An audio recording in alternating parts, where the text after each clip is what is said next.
just going to play a brief video clip. £50,000. On the 5th of December 1985, a bottle of 1787 Lafite was sold for £105,000, 9 times the previous world record. Mr. Forbes. The buyer was Kip Forbes, son of one of the most flamboyant millionaires of the 20th century. The original owner of the bottle turned out to be one of the most enthusiastic wine buffs of the 18th century.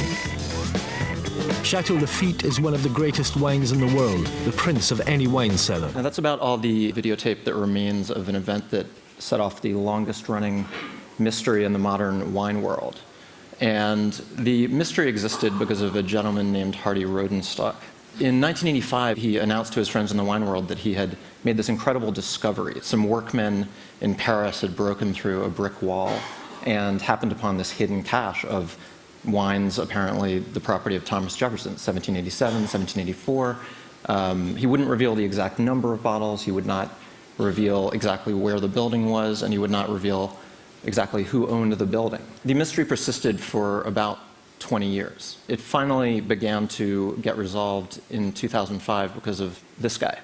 Bill Koch is a Florida billionaire who owns 4 of the Jefferson bottles, and he became suspicious, and he ended up spending over $1 million and hiring ex-FBI and ex-Scotland Yard agents to try to get to the bottom of this. There's now ample evidence that Hardy Rodenstock is a con man and that the Jefferson bottles were fakes. But for those 20 years, an unbelievable number of really eminent and accomplished figures in the wine world were sort of drawn into the orbit of these bottles. I think they wanted to believe that the most expensive bottle of wine in the world must be the best bottle of wine in the world, must be the rarest bottle of wine in the world. I became increasingly kind of voyeuristically interested in the question of, why do people spend these crazy amounts of money, not only on wine, but on lots of things, and are they living a better life than me? So I decided to embark on a quest. With the generous backing of a magazine I write for sometimes, I decided to sample the very best or most expensive or most coveted item in about a dozen categories, which was a very grueling quest, as you can imagine. This was the first one. A lot of the Kobe beef that you see in the US is not the real thing. It may come from Wagyu cattle, but it's not from the original Appalachian Hyogo prefecture in Japan. There are very few places in the US where you can try real Kobe, and one of them is Wolfgang Puck's restaurant Cut in Los Angeles. I went there and I ordered the 8-ounce ribeye for $160, and it arrived, and it was tiny, and I was outraged. It was like $160 for this? And then I took a bite and I wished that it was tinier. Because Kobe beef is so rich, it's like foie gras, it's not even like steak. I almost couldn't finish it. I was really happy when I was done. Now, the photographer who took the pictures for this project, for some reason, posed his dog in a lot of them, so that's why you're going to see this recurring character, which I guess, communicates to you that I did not think that one was really worth the price. White truffles, one of the most expensive luxury foods by weight in the world. To try this, I went to a Mario Batali restaurant in Manhattan, Del Posto. The waiter, came out with the white truffle knob and his shaver, and he shaved it onto my pasta, and he said, would signore like the truffles? And the charm of white truffles is in their aroma. It's not in their taste, really. It's not in their texture. It's in the smell. These white pearlescent flakes hit the noodles. This haunting, wonderful, nutty, mushroomy smell wafted up. 10 seconds passed and it was gone. And then I was left with these little ugly flakes on my pasta that, their purpose had been served. And so I'm afraid to say that this was also a disappointment to me. There were several of these items were disappointments.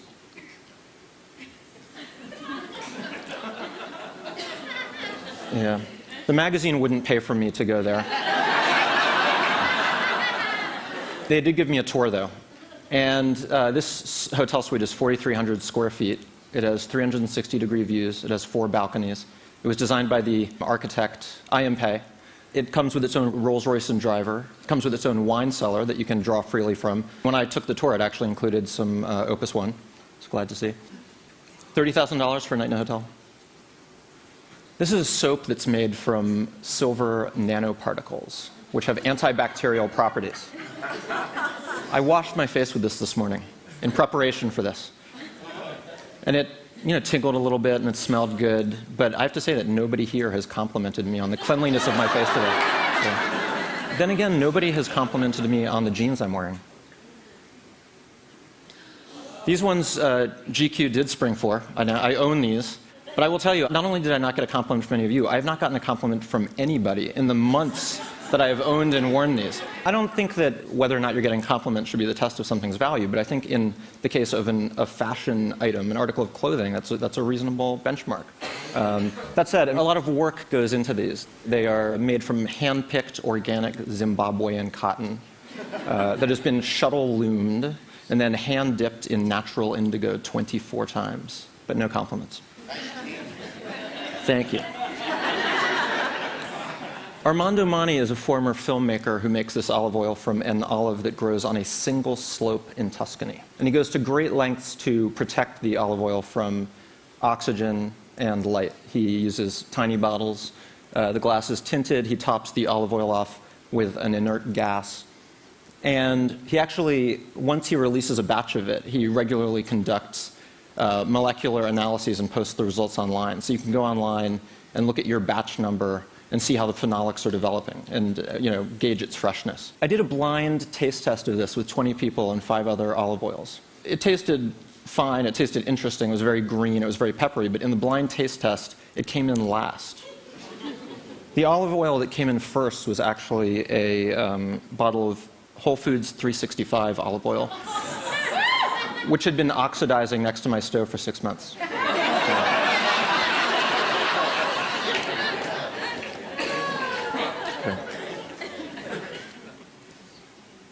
A recurring theme is that a lot of these things are from Japan, you'll start to notice. I don't play golf, so I couldn't actually road test these, but I did interview a guy who owns them. Even the people who market these clubs, they'll say these have 4-axis shafts, which minimize loss of club speed and thereby drive the ball farther. But they'll say, look, you're not getting $57,000 worth of performance from these clubs. You're paying for the bling. They're encrusted with gold and platinum. The guy who I interviewed who owns them did say that he's gotten a lot of pleasure out of them. So, yeah, you know this one. This is a coffee made from a very unusual process.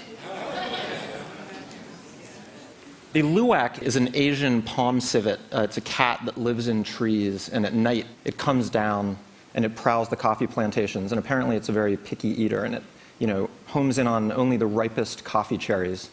And then an enzyme in its digestive tract leaches into the beans, and people with the unenviable job of collecting these cats' leavings then go through the forest collecting the results and processing it into coffee, although you actually can buy it in the unprocessed form.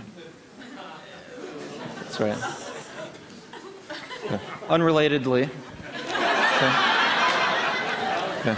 Japan is doing crazy things with toilets.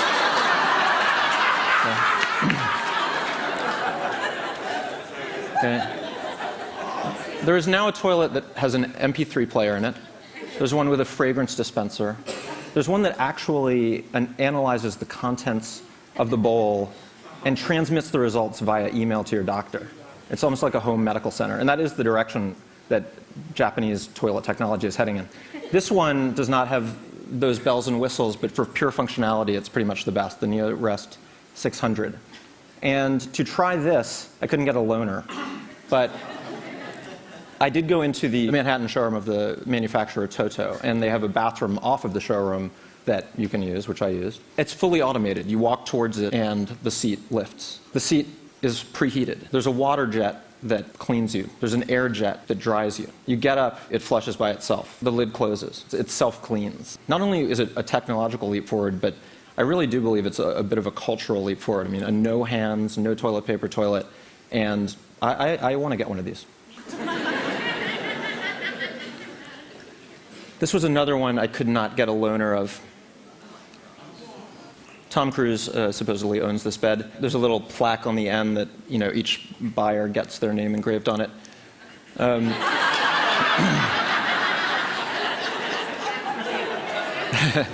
To try this one, the maker of it let me and my wife spend the night in the Manhattan showroom. Lights glaring in off the street, and we had to hire a security guard and all these things. But anyway, we had a great night's sleep, and You spend a third of your life in bed. I don't think it's that bad of a deal. This was a fun one. This is the fastest street-legal car in the world and the most expensive production car. I got to drive this with a chaperone from the company, a professional race car driver. And we drove around the canyons outside of Los Angeles and down on the Pacific Coast Highway. And, when we pulled up to a stoplight, the people in the adjacent cars kind of gave us respectful nods. And it was really amazing. It was such a smooth ride. Most of the cars that I drive, if I get up to 80, they start to rattle. I switched lanes on the highway, and this chaperone said, you were just going 110 miles an hour. And I had no idea that I was one of those obnoxious people you occasionally see weaving in and out of traffic, because it was just that smooth, and if I was a billionaire, I would get one.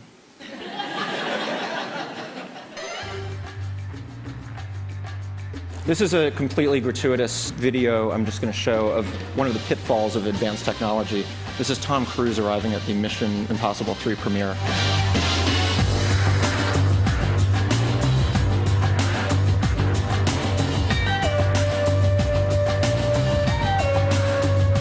When he tries to open the door, you could call it Mission Impossible 4. There was one object that I could not get my hands on, and that was the 1947 Cheval Blanc. The 47 Cheval Blanc is probably the most mythologized wine of the 20th century. And Cheval Blanc is kind of an unusual wine for Bordeaux in having a significant percentage of the Cabernet Franc grape. And 1947 was a legendary vintage, especially in the right bank of Bordeaux. And just together, that vintage and that chateau took on this aura that eventually kind of gave it this cultish following. But it's 60 years old. There's not much of it left. What there is of it left, you don't know if it's real. It's considered to be the most faked wine in the world. Not that many people are looking to pop open their one remaining bottle for a journalist. So I'd about given up on trying to get my hands on one of these. I'd put out feelers to retailers, to auctioneers, and it was coming up empty. And then I got an email from a guy named Bipin Desai. Bipin Desai is a UC Riverside theoretical physicist who also happens to be the preeminent organizer of rare wine tastings. And he said, I've got a tasting coming up where we're going to serve the 47 Cheval Blanc. And it was going to be a double vertical. It was going to be 30 vintages of Cheval Blanc and 30 vintages of Yquem. And it was an invitation you do not refuse. I went. It was 3 days, 4 meals, and at lunch on Saturday, we opened the 47. And, it had this fragrant softness, and it smelled a little bit of linseed oil. And then I tasted it, and it, had this kind of unctuous, porty richness, which is characteristic of that wine, that it sort of resembles port in a lot of ways. There were people at my table who thought it was, fantastic. There were some people who were a little less impressed. And I wasn't that impressed. And I call my palate a Philistine palate. So it doesn't necessarily mean something that I wasn't impressed, but I was not the only one there who had that reaction. And it wasn't just to that wine. Any one of the wines served at this tasting, if I had been served it at a dinner party, it would have been, the wine experience of my lifetime and incredibly memorable. But drinking 60 great wines over 3 days, they all just blurred together, and it became almost a grueling experience.